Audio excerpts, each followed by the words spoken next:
મોરબી વીસીપરાના તાજ મહંમદ ભટ્ટીની ઘાતકી હત્યા. લાશને દાટી માથે આરસીસી ધાબુ કરી નાખ્યું. હત્યારા બેખૌફ, શહેરીજનોમાં ખૌફ. મોરબી શહેરમાં સોની યુવાનની હત્યાની શાહી સુકાઈ નથી ત્યાં ફરી એક ઘાતકી હત્યાથી ચકચાર મચી ગઈ.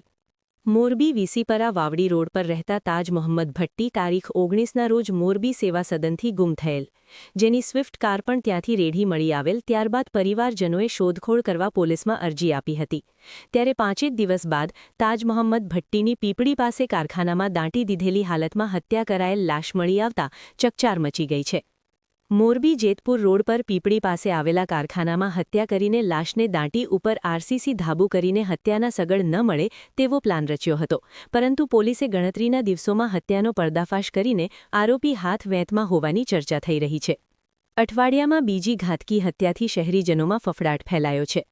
મોરબી શહેરમાં સોની યુવાનની હત્યાની હજુ શાહી સુપાઈ નથી ત્યાં ફરી એક ક્રૂર હત્યાથી મોરબીમાં કાયદો વ્યવસ્થાના લીરે લીરા ઉડ્યા છે. હત્યારાઓએ મૃતક આધેડની હત્યા કરી લાશને સળગાવી દાટી દીધી હતી.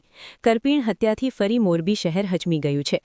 મોરબી હત્યા મર્ડર જેવા ગંભીર બનાવોનું હબ બની ગયું હોય તેમ મચ્છર મારે તેમ માણસને મારી નાખવાની માનસિકતા ધરાવતા હત્યારાથી શહેરમાં હાહાકાર મચી ગયું છે. બેખૌફ બનેલા હત્યારાથી શહેરીજનોમાં ખૌફ, પોલીસની ધાક ઓસરતા હત્યારા બેખૌફ બની ગંભીર ઘટનાઓને અંજામ આપતા અચકાતા નથી, જેના કારણે મોરબી શહેરમાં કાયદો વ્યવસ્થાની સ્થિતિ બેકાબૂ બની કથળી હોય તેમ કાયદો વ્યવસ્થાના લીરે લીરા ઉડ્યા છે. હાલ તો પોલીસે તપાસનો ધમધમાટ શરૂ કર્યો છે.